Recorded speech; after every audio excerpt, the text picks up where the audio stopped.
মধ্যপ্রাচ্যের 15টি দেশ থেকে নিজেদের নাগরিকদের সরে যেতে বলেছে আমেরিকা। সৌদিতে মার্কিন দূতাবাসে হয়েছে ইরানি ড্রোন হামলা। হরমুজ প্রণালীতে বন্ধ থাকা জাহাজ চলাচল পুনরায় শুরু করার চেষ্টা করলে জাহাজ জ্বালিয়ে দেওয়ার হুমকি দিয়েছে ইরান। এদিকে টানা তৃতীয় দিনের মতো ইসরায়েলের দিকে বৃষ্টির মতো ক্ষেপণাস্ত্র ছুঁড়েছে তেহরান। এসব খবর নিয়ে মধ্যপ্রাচ্যের যুদ্ধ পরিস্থিতির বিশেষ বুলেটিন, সাথে আছে আমি মাহবুব শারক। চলে যাচ্ছি বিস্তারিত খবরে।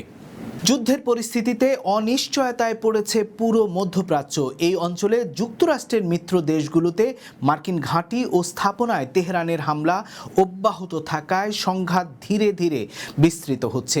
ইসরায়েলে বৃষ্টির মতো ক্ষেপণাস্ত্র ও ড্রোন ছুড়েছে ইরান। ইসরায়েলের ডিফেন্স ফোর্স এক বার্তায় জানিয়েছে, ইরান ও তার প্রক্সি বাহিনীর হামলার আশঙ্কায় 2 মার্চ রাতে দেশ জুড়ে সাইরেন বেজে ওঠে। নাগরিকদের বাংকারে আশ্রয় নিতে এবং প্রয়োজন ছাড়া ঘর থেকে বের না হতে সতর্ক করা হয়। 1 মার্চ মধ্য তেল আবিবে ইরানের ক্ষেপণাস্ত্রের আঘাত হেনেছে বলে জানিয়েছে দেশটির সংবাদ মাধ্যম। লেবানন থেকে ইসরায়েলকে লক্ষ্য করে ক্ষেপণাস্ত্র ছোঁড়ার খবর দিয়েছে জেরুজালেম পোস্ট। ড্রোন হামলার তথ্য প্রকাশ করেছে হারেজো। প্রকাশিত ছবিতে মধ্য ইসরায়েলের বিভিন্ন স্থাপনায় আগুন জ্বলতে দেখা গেছে। তবে এসব দাবি প্রত্যাখ্যান করেছে ইসরায়েলের সামরিক বাহিনী। 28 ফেব্রুয়ারি ইরানে হামলা শুরুর পর থেকে মধ্য ইসরায়েলে বেইত শেমেশ শহরে ক্ষেপণাস্ত্রের আঘাতে এখন পর্যন্ত 9 জনের মৃত্যু, 11 জন নিখোঁজ এবং 45 জন আহত হবার খবর পাওয়া গেছে। যদিও ইসরায়েলি সামরিক বাহিনী জানিয়েছে অধিকাংশ ক্ষেপণাস্ত্র ও ড্রোন তারা আকাশেই ধ্বংস করে দিচ্ছে। তবুও ইসরায়েলের সাধারণ নাগরিকদের মধ্যে আতঙ্ক ছড়িয়ে পড়েছে।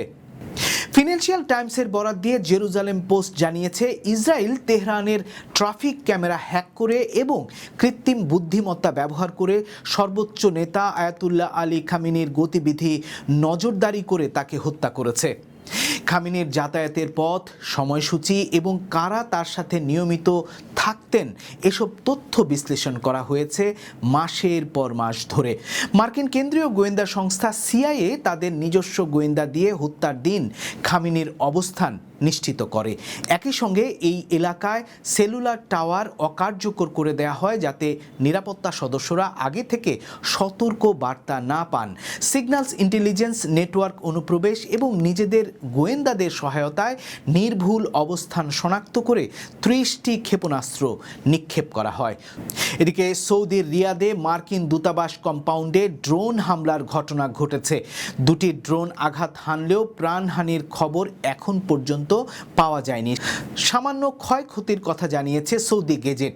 এই ঘটনার পর ইরান মার্কিন উত্তেজনা আরও তীব্র হওয়ার আশঙ্কা দেখা দিয়েছে। মনস্তাত্ত্বিক প্রভাব বিবেচনায় যুক্তরাষ্ট্রের স্টেট ডিপার্টমেন্ট 2 মার্চ মধ্যপ্রাচ্যের 15টি দেশ থেকে মার্কিন নাগরিকদের দ্রুত সরে যাওয়ার নির্দেশনা দিয়েছে। আল জাজিরার খবরে বলা হয়েছে, নিরাপত্তার হুমকির কারণে মার্কিন নাগরিকদের ডিপোর্ট নাও বার্তা দেয়া হচ্ছে। তবে বিমান চলাচল আংশিক বন্ধ থাকায় মার্কিন নাগরিকরা কিভাবে মধ্যপ্রাচ্যের দেশগুলো ছেড়ে যাবেন তা স্পষ্ট নয়।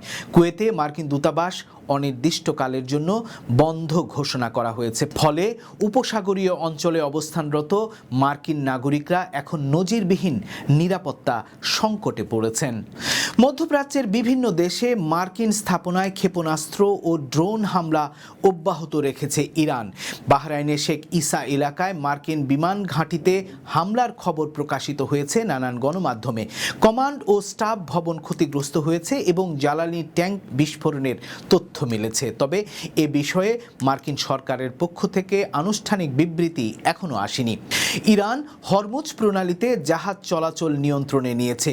প্রণালী দিয়ে চলাচল বন্ধ থাকায় প্রায় 150টিরও বেশি বিদেশি তেলবাহী জাহাজ আটকা পড়েছে বলে জানা গেছে। বন্ধ প্রণালী অতিক্রমের চেষ্টা করলে জাহাজে হামলার হুমকি দিয়ে রেখেছে ইরান।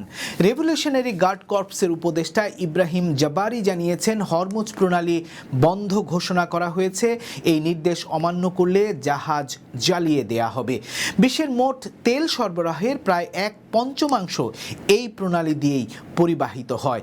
ওমান ও ইরানের মাঝখানে অবস্থিত হরমুজ প্রণালী উপসাগরকে ওমান উপসাগর এবং আরব উপসাগরের সাথে যুক্ত করেছে।